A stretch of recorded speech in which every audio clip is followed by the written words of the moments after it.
Well, hello. Really happy to see you.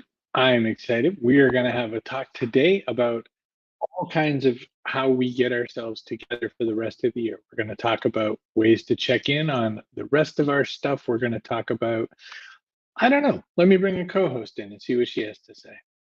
Oh, hello, Kerry Gorgone. What else are we covering? Checking in for this part of the year because it's going by faster than you think. So, checking on your 3 words and maybe journaling a little about it. Hi, everyone. Tim Kitzrow from NBA Jam and NFL Blitz, welcoming you to The Backpack Show. Your hosts, Chris Brogan, Kerry Gorgone, Boom Shakalaka. Backpack Show. Kerry Gorgone. It is almost September. It's the end of August, last week of August. It is pretty much the end of summer. Some of us are gonna have to stop wearing white shoes. I mean, it's a thing. So, hey, Chloe, what do you like when it comes to this time of year? What's your brain like? What's your mindset like? What are you thinking? Like, are you like, oh well, you're still going, or because in my head, I feel like we still have such an expansive time left, but we really don't. We only have a few months left of the year. Some people see that as kind of like, well, that's it, time's up, or it's like, like no sense trying now, kind of a feeling. And other people are like, I've only got so much time to fit it in. Tell me about your energy. I love this time of year because it feels very back to school, but not like in a drudgery way. For me, like in a new beginnings kind of way. So where I live now, the weather gets brisk, and that's kind of my preferred weather. So I don't know. I sort of feel like, yay, I'm ready to go and finish out the year strong, like kind of that last lap around the football field or whatever. I don't know. As far as progress made, I often feel like I'm a little behind because summer always feels so lazy.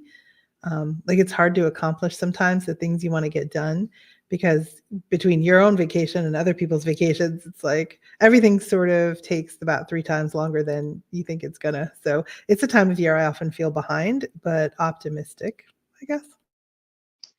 So you mentioned that we were also going to cover my 3 words, which is fun because it's something I've done every year since 2006. You come up with 3 words that you hope to use to triangulate what you're going to get done in any given time or any given year. And the words are supposed to guide you through. They're supposed to sort of talk about where would you spend your time, where would you spend your effort and your attention. Like, so not a regular goal, but like if I had time, these are some of the ways I might want to consider using that time, for instance. So mine are fusion, apps, and pulse. And what those mean is fusion is learn a lot of stuff, glue it together, try to stack learning on learning and do some cool stuff with that. Apps is try to have a little bit more process and operations going on my things because I tend to just sort of just do something instead of have a process or a plan. So I tried to put a little more process.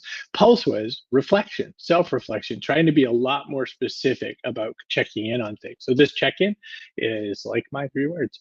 Tell me a little bit about your 3 words that you had at the start of the year. I was going to pull up the image I made with them. I ran out of time. I'll do it in a second. So I had 3. The first was barn, because I used to work for a judge who had started out as a stone cutter and then later on become a judge. Very interesting story. But anyway, till then, he was working out of his barn where he was still doing stone cutting and also practicing law. So it was like this really funny kind of situation. And I thought, you really can do whatever you want to do from like wherever you are. You didn't need a fancy office, didn't need the like top floor corner office to impress people. He just worked with what he had.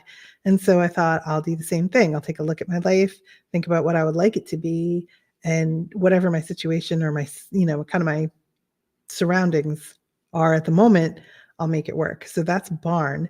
And it's coming along. Like I've had ups and downs. I felt really good for a little bit and then changed a bunch of things up. And now I'm feeling like I need to rejigger again, but I'll get there. T was listening more, I guess, would be the short version. So T for me was during meetings, you'll hear what people are saying and you might think a lot of thoughts about whether they will or won't work, whether there's things they don't know about that but could consider, or new exciting ideas that came up as a result of what they just said. And I thought, everyone wants to feel heard. So let's go make a cup of tea, and I'll sit with it kind of after the meeting's over. And then if I still feel like my idea or my concerns are worth bringing up, then I'll bring them up. So I've had some success with that, probably like, I don't know, two-thirds of the time. I would say I've been practicing that. And then fear is running towards the fear instead of away from it. I picked it up from Tim Washer, who's talked a lot about how fear keeps you from your calling and how no one wants that. So I've made an effort to really analyze my decisions about things and about fear specifically and say, am I saying no to this because I'm nervous? I'm too afraid to do it. If that's the case, I should say yes instead. Because fear is good. It keeps you sharp, but you don't want to let it limit you. No, definitely. That makes sense. As far as barn goes, I mean, you do have a corner office now, different corner, I guess. But yeah, I think with mine, I've been sticking with them. I do them every single day. One way that I did them every single day. So Carol showed up. She said, I just realized I have completely abandoned one of my words and I really need that word. One of the ways that I stick to doing my words is I journal every day. And in my journal, at the top of my journal every single day, I write Fusion, Apps, Pulse, so that it reminds me every single day what I committed to. And that's how I help myself. Because every now and again, I'll think to, well, I haven't quite done a pulse lately, meaning I haven't like done a very intentional review of my stuff lately. I've been just I log my journals. I just haven't been going back and looking at them, say, a week or a month at a time. So the very nature of using my journal is setting me up for that kind of success. You just recently had an interesting experience with a journal, and it's different than your day-to-day journal. I wonder if you'd talk about that, just because I thought it was really cool, and also because I need to go refill my drink. So first, I use my journal the same way that you do, Chris, and I have in it the 3 words at the top of every day. Sometimes I write a list of what I'm grateful for. Sometimes I write a list of new ideas. Other times it's just kind of an update, like what's going on with the kids, what's going on with the job, that sort of thing. I haven't really mastered the art of using it to process my feelings about things exactly, but I might not need to, because I'm pretty introspective. Like I'm constantly thinking about my situation, how I feel about it, what I'd like to change. So I don't know if I need to use journaling that way, like some folks do. But I also found a journal called Just Between You and Me, Kid, a back and forth journal. And what makes this one different is it's got questions, like prompts, that your kid answers. And then on the other side of that same page, you answer the same question. And it's pretty cool because there's a lot of questions I did ask my parents, but there's plenty that I didn't, and they're gone now. So I thought it would be really cool for us to have that kind of conversation. And because it's a journal, I think my teenager might feel a little more open to writing than to talking. Like it might be easier, I guess, for some topics that are awkward. Like here's one. Do you believe God is real? Why or why not? And so your child answers on one page, flip it over, you respond on the other page. I had my kid choose ones that they wanted me to answer. Like if you could have 2 superpowers, what would they be and why? Haven't answered that one yet. So they have to answer it and then I'll answer it. So that's how it works. But it's cool. So we kind of leave it for each other and pick it up. So kind of a call and response sort of a feeling. That's kind of cool. He wanted to write his own questions, and I said he could. So some of these there's some in here that he wrote. I like that because the journal's a guidebook, right? It's a guideline. It's the idea is that you must do these things. I used to get in these arguments when I was selling books, and people would come in and want the next Harry Potter book, and I was like, "That's not out for a little while," and they're like, "Oh, because my kid really wants to read Harry Potter," and I said, "Your kid wants to read. Stop the sentence there. Get excited. Go find a book that's like this in that sort of genre world." And I get they want Harry Potter, but give them something to do while they're waiting. And so I helped people into selling it. I like that you did that same approach. Leslie says, I have my words. I've given myself a lot of grace this year, not getting stressed out if things don't go as planned, cutting myself some slack, definitely moving more, and 4 pints of blood so far. That's right. Leslie was her reminder to donate blood. I'm curious to know anybody else who's here who did the My 3 Words thing. What are your 3 words and where are you with them? I found my graphic. I'm really proud of it. So put it out. Hooray! So yeah, I'm still working with mine. There's days though that I don't think about them at all. And I think the power of them is to think about them and apply them every day. So the one I thought I was slipping on was T. And so I've actually made a sticky note. Sorry, it's hard to see it, but it says T, and I keep it right here on the monitor, and I look at it before every meeting. So try to remind myself, rein it in, girl. Other people talk too. That's tricky though too. I mean, as leaders go, my CEO is incredible at that. My CEO is incredible at staying quiet and letting everyone else voice their thoughts. And what I've come to learn is if you let everyone else speak first, there's a lot more that you can get from it, and you can just really pull off a lot. So I think it's a powerful one to keep following. We'll talk a little bit more about checking in. Carol's 3 words, by the way, were temple, reads, and tracks. Yeah, so it's interesting. Like you said, one of them had gotten away from you, Carol. I'd be curious to know which one that was. And what are you going to do to reel it back in? A thing again with my journal is because Fusion, the one about learning, is right there every day for me. I've been learning deeply, like this whole photography shenanigans that we've been talking about a lot over the summer. I have been deep into that. I've been learning and learning and learning. Oh, tracks is where I'm lagging in some aspects of my life. Gotcha. So with the learning thing on Fusion, I'm doing it all the time. The one that I don't do all the time, even though I write the word every day, is apps, because I'm kind of like, hey, whatever, fly by night. But it's important, and I said it was important at the beginning of the year. That's the whole concept of doing the My 3 Words. Is you're saying, I think this is the thing that might make my life a little bit better this year. I'm curious if you had any kind of what's the word I want, any resistance to any of this? Is there anything where you're saying like, I don't even need that if I don't want it? So fear. There are things that my kids are getting older now, so 18 and 16. And so the 18-year-old now lives abroad, and I was scared to death about it. And so that was one of the things. It wasn't like my own choice, like, hey, run towards the decision to live abroad. That's her choice. My choice was to embrace it and help her settle in over there, help her anticipate problems to the extent that I could, and just kind of get over my own maternal anxiety about it all.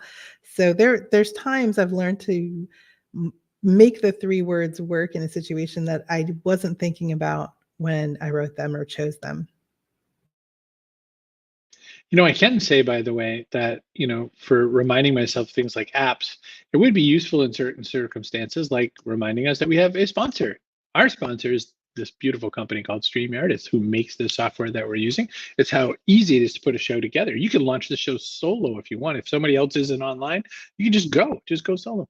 So cbrogan.net/StreamYard, get your own. So starting a show at 11 a.m. means you have until tick 11 until it's no longer 11. Till 11:01. So I asked Carol what she's going to do about it. And she said, well, to your question about what I'll do about it, I think I'm going to create a foundational schedule for the activities I need to make more time for more regularly. So schedule them in. I am horrific at that because my job starts and ends at other people's whim. I work for a CEO. I work for a company that has offices in Poland and all the way across a variety of time zones. So I don't get to schedule a lot of things. Instead, I have to do a version of a schedule where I say, will I have completed these blocks of tasks for that reason? And that's the best I can do in that case. How are you in regards to trying to make your 3 words fit into, the time you have for them? So I don't schedule time for them, and I don't block them that way. It's more like I have a meeting, practice T, or I have to do a thing like say a video or something. I'm not sure my setup can accommodate it, and then I make it work. So if I'm having an issue like with something, I apply the 3 words to it. I don't schedule the 3 words. What I do schedule every time I think of it are those tasks that get away from you. So they're not big and splashy and sexy, but they're like incremental progress towards something that will be impactful.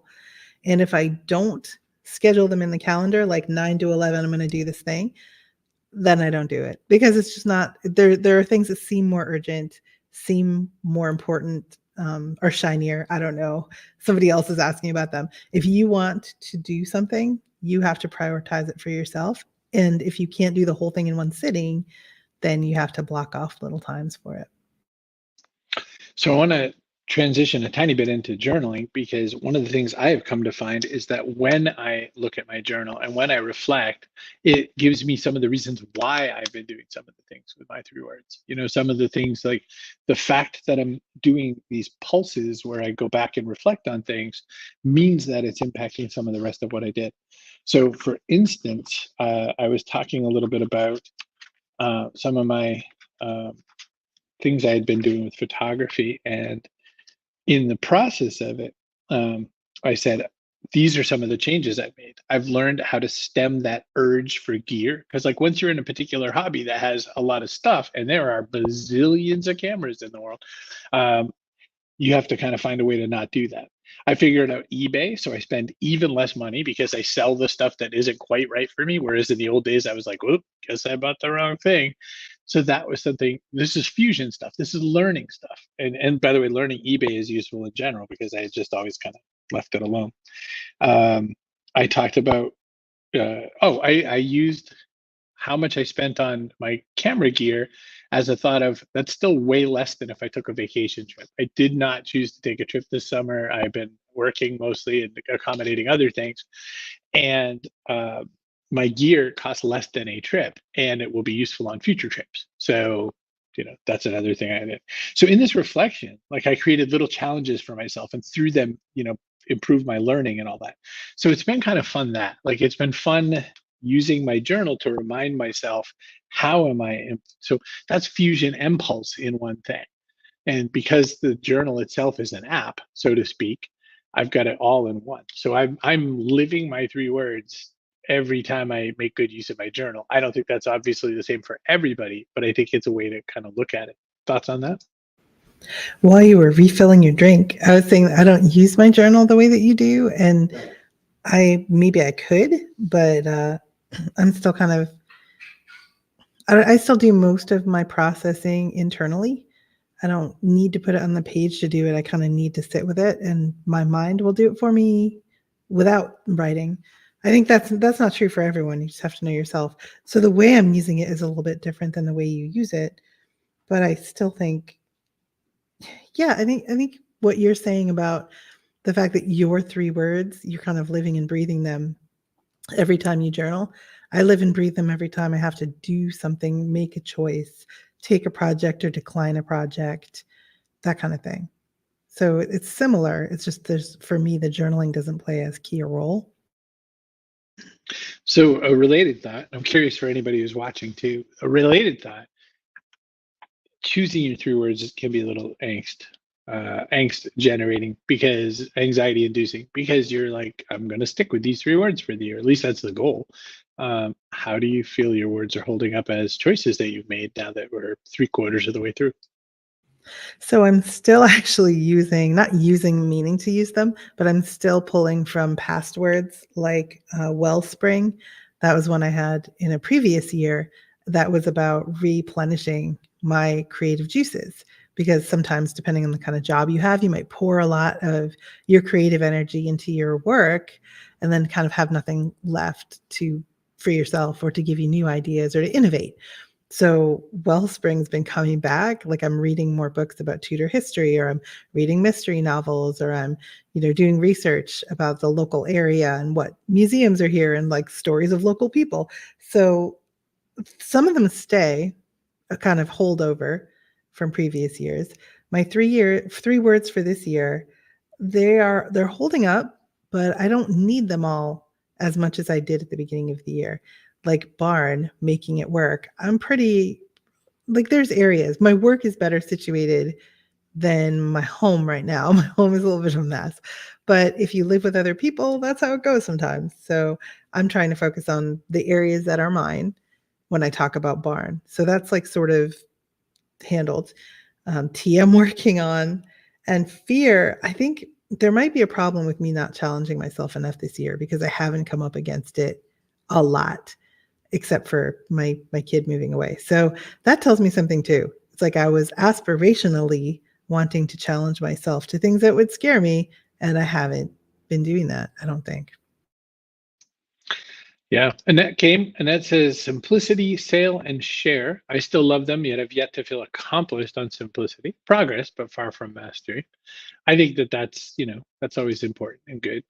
Uh, I think I chose well. I'm not a big apps person, but I think I chose well, and uh, I think the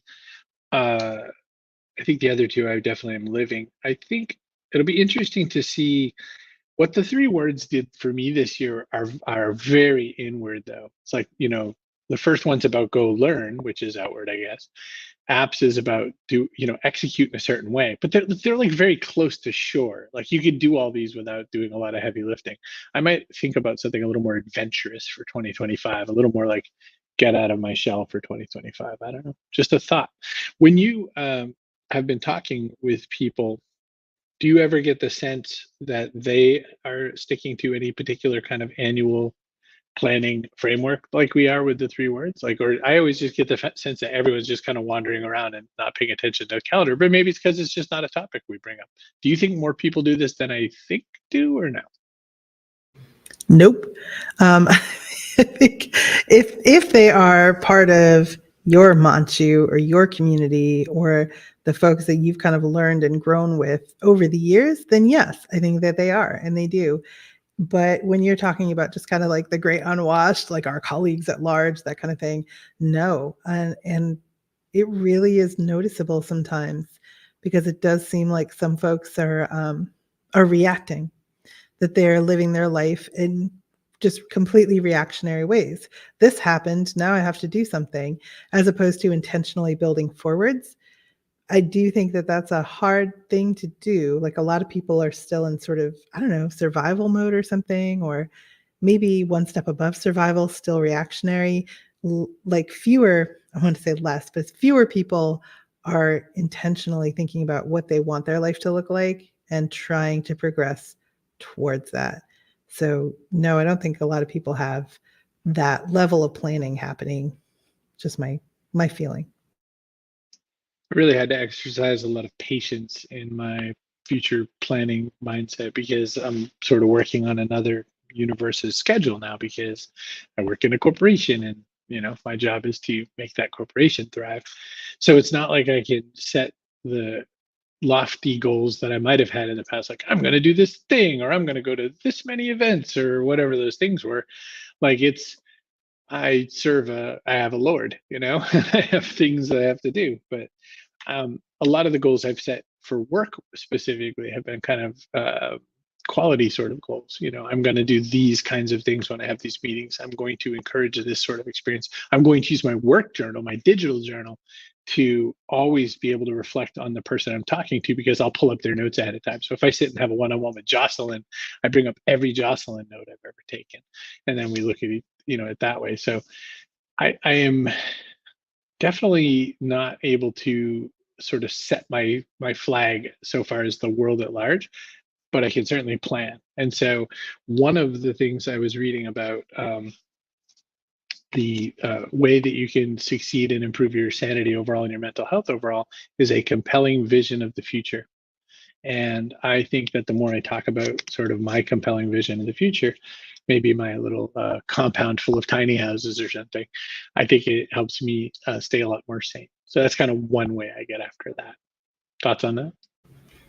All I can say is, as someone who's known you for a long time, you are more challenged and more fulfilled and more energized than I can remember seeing you. Like you had your own business things you were doing, you had ideas, big ideas every day.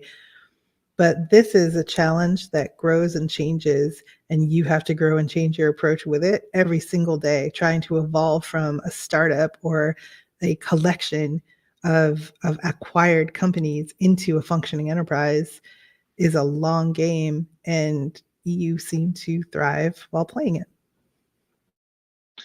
Thrive on change. It's one of our stupid core values. So, hey, we got to end this dumb show. Oh, and here's our person of the day. Kaboom!